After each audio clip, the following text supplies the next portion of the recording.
The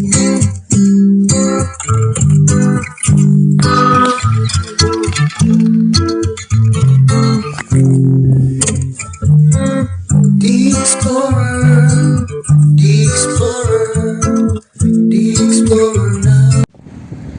Hello. Samahan niyo po kami na i-explore itong undersea park dito sa Katsura. Napakaraming magagandang tanawin dito, nagkagandahang cliff at talagang napaka linaw ng dagat, as in blue talaga siya. Mabibighani ka sa kagandahan niya, katulad ng kagandahan namin. Uy, char, parang hindi naman totoo yung huling sinabi ko, pero makikita niyo po ang kagandahan ng lugar na ito.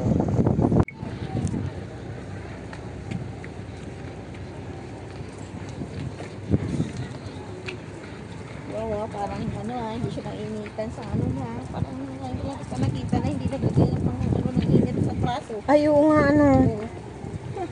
kalimutan ko. Sabi mo kasi kakaunti ng laman yan eh. Kakaunti na kamo ang laman. Lang?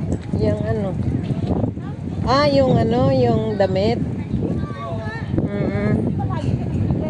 Nakalimutan ko, alam mo naman.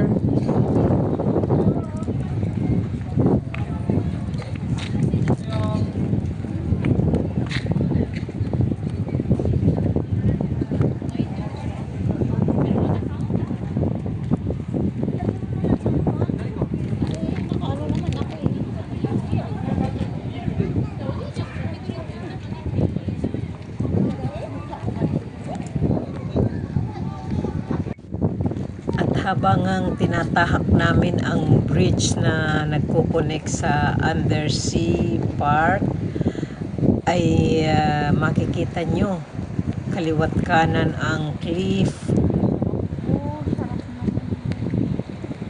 Linaw ng dagat, yan blue yung dagat.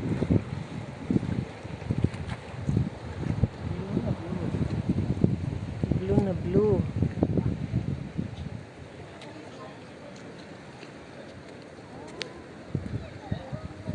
Rose, ang ganda sa ibaba. O, tingnan mo.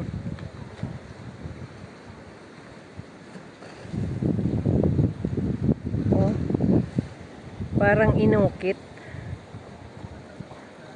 Inukit naman talaga yan. Hindi yan inukit. Inukit yung forma naman natin yan. Tingnan mo pati doon.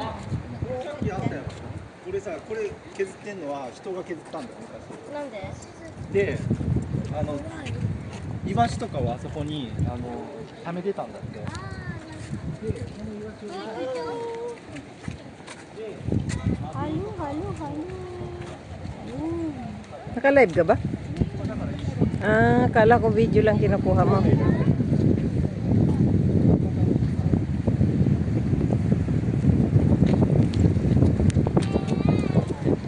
Habang ang tirik na tirik ang araw, hindi namin alintana, hindi naramdaman ang sakit sa balat, sikat ng araw, dahil nahuhumaling kami sa kagandahan ng lugar na ito. Kitang-kita nyo naman, no?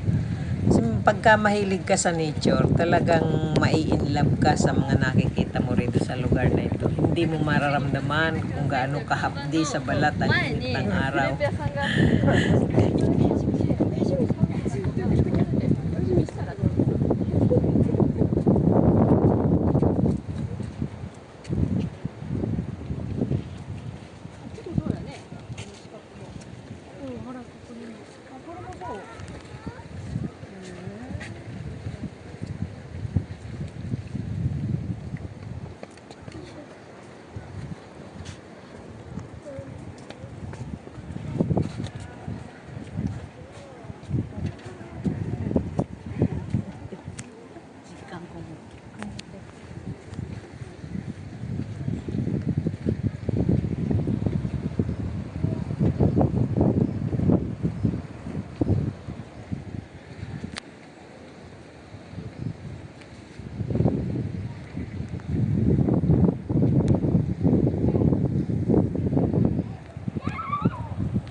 Sa totoo lang, gusto ko nang bumaba at magtampisaw.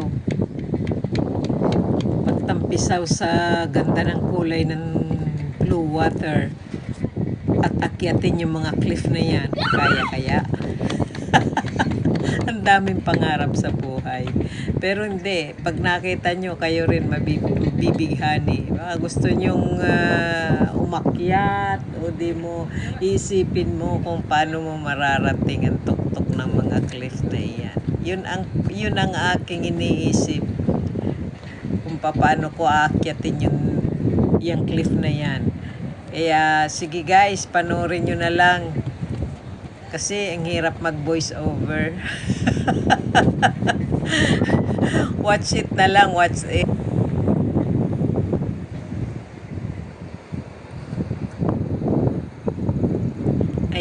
Ayun yung pupuntahan namin, yung ilalim nun, yung aquarium.